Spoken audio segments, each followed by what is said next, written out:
ዓለማችን ላይ ካሉ እጅግ ተጠባቂ ደርቢዎች መካከል አንዱ ነው የሰሜን ለንደን ደርቢ። የተወዳጁ የክለቦች ሻምፒዮን አስተናጋጁ ሀገር እንግሊዝ ካሏት ተጠባቂ የደርቢ ጨዋታዎች መካከል ይሄ ዋና ከተማዋን መሰረት ያደርጉ ሁለት ክለቦች የሚያደርጉት አጓጊ ፍጥጫ ሁሌም ይጠበቃል። የሰሜን ለንደን ደርቢ የተባለም ይጠቀሳል። አርሰናል ከቶትናም It's North London Derby Day. Tottenham Hotspur face off against Arsenal.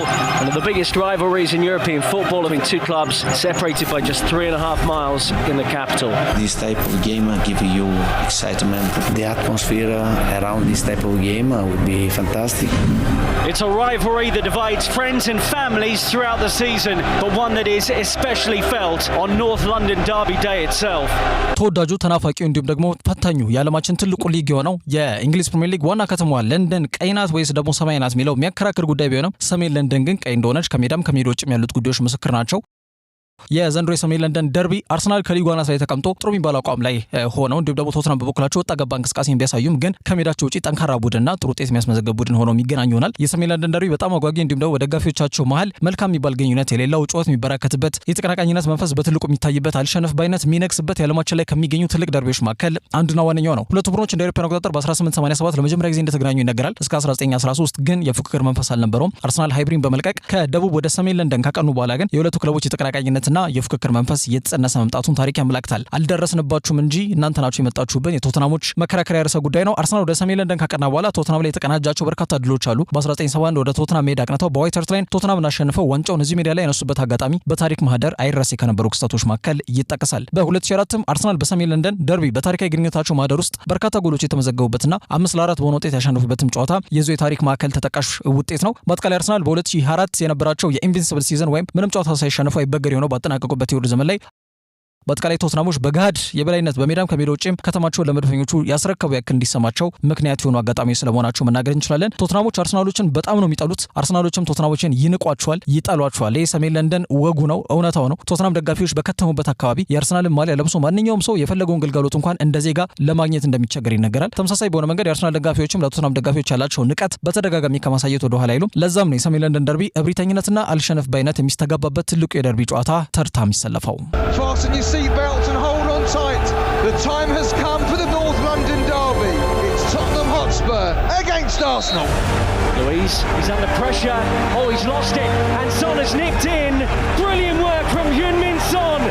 Some fantastic opportunistic play from Spurs number 7. የሰሜን ለንደን ደርቢ በድምሩ ለ211ኛ ጊዜ እስካሁን ድረስ ተከናውኗል። አርሰናል 89 ጊዜ በማሸነፍ ቀዳሚው ክለብ ነው። ቶትናሞች 67 ጊዜ ማሸነፍ ሲችሉ 55 ጊዜ ጨዋታቸውን ባቸው ውጤት አጠናቋል።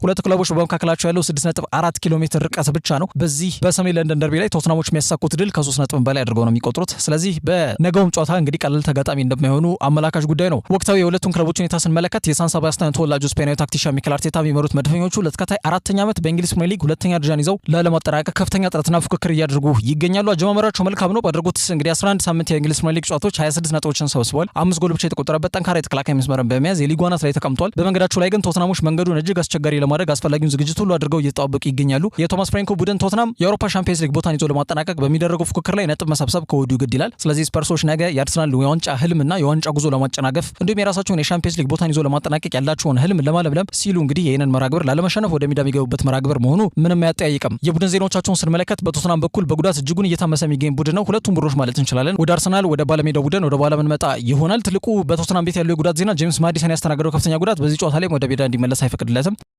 ቡድኑ እንግዲህ የግብ ዕድሎችን በመፍጠር ላይ እየተፈተነ ይገኛል። ከዛ አንጻር የማዲሰን ግልጋሎት በጣም ያስፈልጋቸው እንደነበር መናገር ይቻላል። ከዛ ውጪ እንዲሁ የመሐመድ ኩዱስ ግልጋሎት ያገኛሉ አያገኝም ሌላው ትልቁ አጠራጣሪና የመጨረሻ የሐኪሞችን ውሳኔ የሚጠይቅ ጉዳይ ነው። ከዛ ውጪ ማሊ ዜግነት ያለውና እንዲሁም በአማካይ መስመር ላይ የሚጫወተው ቪስ ቢሱማ ከቁርጭምጭሚት ህመሙ ማገገም ባለመቻሉ ምክንያት ከዛሬውም ጨዋታ ላይ እንደማይገኝ እየተገለጸ ነው። ከዛ ውጪ ቀዶ ጥገናው በኋላ ረጅም ጊዜ ከሜዳ የራቀውና በግሉ ልምድ ቢጀምርም መቼ ነው ወደ ሜዳ የሚመለሰው የሚለው በግልጽ ያልታወቀው ዶሚኒክ ሶላንኬም ከነገው ጨዋታ ውጪ ነው። ራንዳል ኮሎሙዋኒ ከሁለት ሳምንት በፊት ቶትናም እንግዲህ ማንቸስተር ዩናይትድን አስተናግደው 2-0 በሆነ ውጤት ባጠናቀቁት መርሃ ግብር ላይ እንግዲህ ከሃሪ ማጓየር ጋር የተጋጨውና እንዲሁም ደግሞ የጉንጩ አጥንት መሰንጠቅ አጋጥሞታል ተብሏል። የፈረንሳይ እንግዲህ 2 ሳምንት አልፎታል።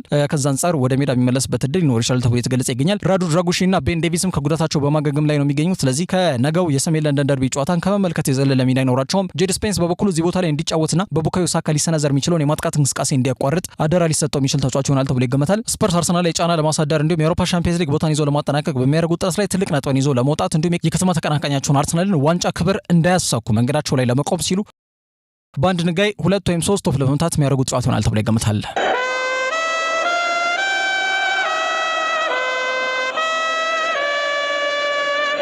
በባለሜዶቹ መድፈኞቹ ተመሳሳይ በሆነ መንገድ በጉዳት እየታመሰ የሚገኝ ቡድን እንደሆነ ጠቅሰናል። በጣም ግን ተስፋን የሰነቀም ቡድን ሆኖ ነው ወደ ሜዳ የሚመለሱት ማለት ነው። ትልቁ አሳሳቢ ጉዳያቸው የጋብሪኤል ማጋሌሽ እና የዩሬን ቲምበር ጉዳይ ነው። እነዚህ ተጫዋቾች በተለይ ተከላካይ መስመር ጥንካሬ ማላበስ ብቻም ሳይሆን በተለይ ጋብሪኤል ማጋሌሽ ጎል በማስቆጠር ረገድ ካለው የቆመ ኳስ አጠቃቀም ክህሎት ጋር በተያያዘ ወሳኝነቱን እጥፍ ድርብ ያደርገዋል። የ27 ዓመቱ ብራዚላዊ ተከላካይ አነሰ ቢባል ለአንድ ወር ከሜዳ እንደሚርቅ መገለጹ ለክለቡ ትልቅ መርዶ ነው። ከዛሬውም ጨዋታ ውጪ መሆኑ ለአርሰናል ትልቅ ዱብዳ ያደርጓል ተብሎ ይገምታል። ተጫዋቹ ካለው ዘርፈ ብዙ ጠቀሜታ እንዲሁም ደግሞ ከሚወጣው አይተክ ሚና አንጻር የሚኬል አርቴታ ትልቁ መሳሪያ ነው። ከዛ አንጻር መድፈኞቹ የዛሬውን ጨዋታ መጠነኛ በሆነ መንገድ ሊፈተኑ የሚችሉበት ምዕራፍ ይሆናል ተብሎ እንዲገመት እያስገደደ ይገኛል። ከዛ ውጪ ባለዋንጫ ማጣሪያ ለሀገሩ ጣሊያን ጥሪው ደርሶት ግን ባጋጠመው የወገብ ህመም ካምፑን ለቆ ወደ ለንደን የተመለሰው የ23 ዓመቱ ጣሊያናዊ የግራ መስመር ተመላላሽ ተከላካይ መስመር ተጫዋች ሆነው ሪካርዶ ካላፊዮሪ ግን ከወገብ ህመሙ ሙሉ ለሙሉ በማገገም በቋሚነት በነገው መርሃ ግብር ላይ በአሰላለፍ ውስጥ ይካተታል ተብሎ ይገመታል። በተመሳሳይ ዩሪያን ቲምበር የኔዘርላንድስ የመጨረሻ የዓለም ዋንጫ ማጣሪያ ላይ መጠነኛ ጉዳት አጋጥሞት ከሜዳ ተቀይሮ መውጣቱ አይዘነጋም። ለነገው ጨዋታ ግን ዝግጁ ይሆናል ተብሎ እየተገለጸ ነው የሚገኘው። ከዛ ውጪ ለሳምንታት እንግዲህ ከሜዳ ርቀው የነበሩት አዲሶቹ ግዦች ኖኒ ማድዌኬ እንግዲህ መድፈኞቹ ከዚህ ጨዋታ መልካም ውጤትን ይዞ ለመውጣት በጣም ትልቅ ጫና መቋቋምን የሚጠይቅ ጉዳይ እንደሆነ ይረዳሉ። በተለይ ደግሞ ፕሪሚየር ሊጉን ከሁለት አስርት ዓመታት በኋላ ለማሳካት የሚያልሙ ከሆነ ስህተት የሚሰሩበት ጊዜ እንደሌላቸው ቀደም ባሉት የውድድር ዘመኖች አምናም ካቻምናም በደንብ ተምረውበታል ተብሎ ይገመታል። ስለዚህ ነጥብ መጣል ራሱ ከፉክክሩ ውጪ ሊያደርጋቸው ስለሚችል ሙሉ 3 ነጥብ ለማሳካት የሚያደርጉት ጥረትና ፉክክር እጅጉን ይጠብቃል። ቶተናሞች የአርሰናልን ህልም ለማክሸፍና ለማስተጓጎል እንዲሁም ለሲቲም ለራሳቸውም ጥሩ ውለታ ለመዋል ይሞክራሉ ወይስ ደግሞ አርሰናል ከፊታቸው ነው ያለውን እክል ወይም ደግሞ ፈተና አልፈው ሙሉ 3 ነጥብ ያሳካሉ የሚለው ጉዳይ ይጠብቃል። የጨዋታው አልቢትር ማይክል ኦሊቨር መሆኑ የአርሰናል ደጋፊዎችን ቅንድብ በትልቁ የሰቀለው ጉዳይ ሆኗል። ከዚህ ዳኛ ጋር በተያያዘ በተለይ አምና ከወልቭስ እና ከማንቸስተር ሲቲ ጋር ያደረጉት መርሃ ግብር ላይ በተለይ ተጫዋቾቻቸው በቀይ ካርድ አሰናብቶባቸዋል ማይክል ኦሊቨር በጣም አወዛጋቢ በሆነ መንገድ ማለት ነውና ከዛ ጋር በተያያዘ ይህ ዳኛ ይህንን የሰሜን ለንደን ደርቢ ጨዋታ እንዲዳኝና በዚህ ዓመት አርሰናልን ሲዳኝ ለመጀመሪያ ጊዜ ነው ማይክል ኦሊቨር። በነገራችን ላይ ይህንን ውሳኔ የእንግሊዝ የዳኞች ማህበር ፒጂኤምኤል ይፋ ማድረጉ የአርሰናል ደጋፊዎች ላይ ትልቅ ቅሬታ እንደፈጠረ መናገር እንችላለን። ጨዋታው ምሽት 1 ሰዓት ተኩል ሲል ይጀምራል። It's North London Derby Day. Here they go. There will be a racket in this corner of the English capital. This is the game they most hate to lose. Header from Dawson and in for Tottenham from Robbie Keane. That's how much a Tottenham goal means when it comes against Arsenal.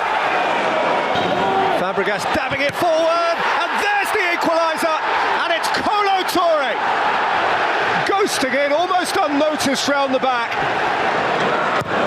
It's another very deep one. It's another Arsenal goal. It's Emmanuel Adebayor and they've come from behind again on hostile territory. ዛሬውን አበቃን። ለብሩታችሁ ከልብ አመሰግነን። ሳምንት በተመሳሳይ ሰዓት በሌሎች ወቅታዊ ስፖርታዊ ጥንቅሮች ዳግም እንገናኝ ይሆናል። ጥሩ የውድድር ሳምንት ተመኘን። መልካም ጊዜ ይሁንላችሁ።